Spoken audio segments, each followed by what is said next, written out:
All right, let's get right into it. Today, we are tackling what feels like the final boss of the IELTS exam for so many people, the writing section. And we're not just tackling it, we're building the ultimate blueprint to conquer it.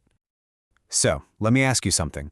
Have you ever been staring at a blank page during a practice test and that little bit of panic starts to set in? Yeah? Well, you are definitely not alone. The writing section is, for sure, seen as the toughest part of the whole test. And honestly, it makes sense. It's this crazy mix of writing fast, getting the structure just right, and sounding all academic. But hey, that's exactly why we're here. We're going to solve that challenge. It's time to forget all the guesswork. In the next few minutes, we are going to lay out a super clear step-by-step strategy. Think of it as your personal blueprint for building a high-scoring answer every single time.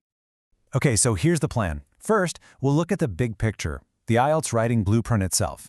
Then we're going to dive deep into decoding Task 1. After that, we'll focus on mastering the super important Task 2.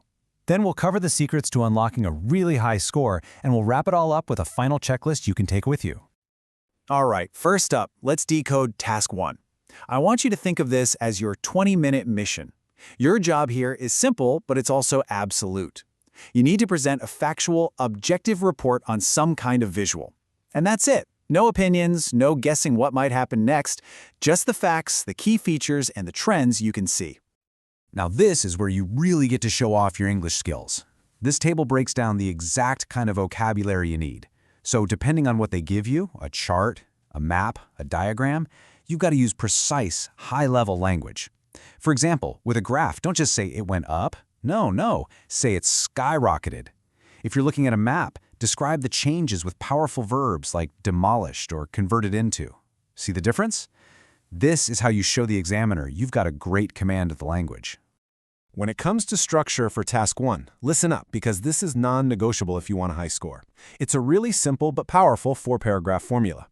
You start by introducing the visual, basically just rephrasing the question in your own words.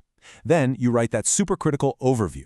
Finally, you have 2 more paragraphs, each one describing one of the main features you spotted, and this is key, you back it up with specific data. Okay, let's talk about that overview paragraph, because honestly, it's everything. This is where you take a step back, you zoom out, and you point out the 2 biggest, most obvious trends you see. So why is it so important? Well, it's literally the first thing the examiner looks for. It shows them you get the big picture, that you can see the main story in the data before you dive into all the tiny details. And I'm not exaggerating here, without a clear overview, getting a band 7 or higher is pretty much impossible.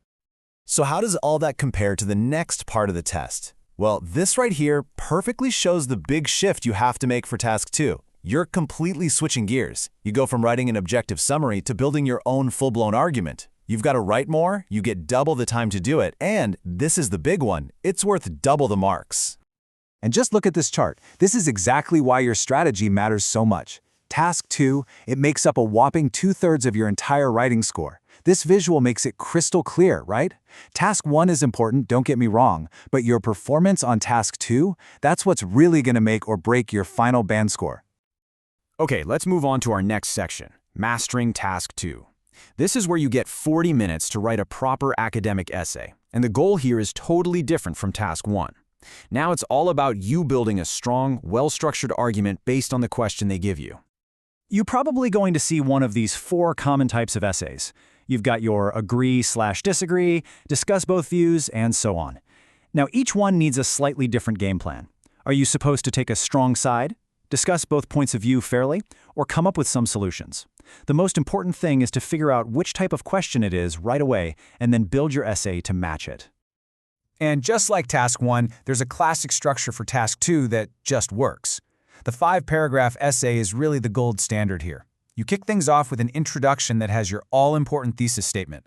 Then you build your case in 2 or 3 body paragraphs. And finally, you wrap everything up with a solid conclusion. Following this structure makes your essay super logical and really easy for the examiner to read and understand. Now, inside that introduction, there is one sentence that is more important than any other, and that is your thesis statement. Think of it like a promise you're making to the examiner. It's one clear, direct sentence that lays out your main argument and tells them exactly what your essay is about to prove.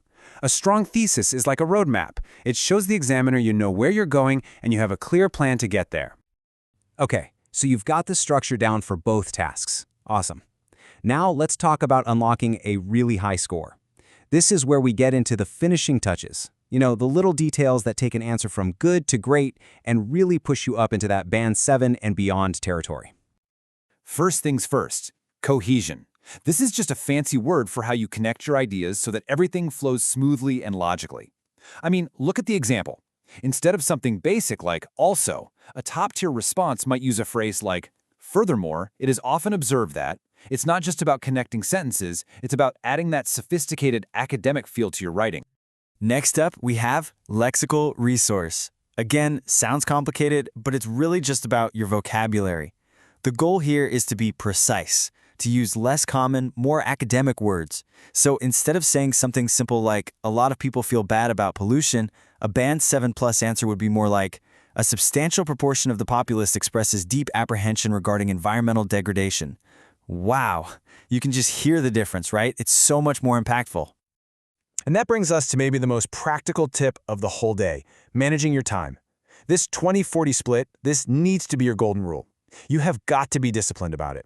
Spend no more than 20 minutes on task 1. That way, you save a full 40 minutes for planning, writing, and checking over the essay that's worth twice as many points. It's just smart test taking.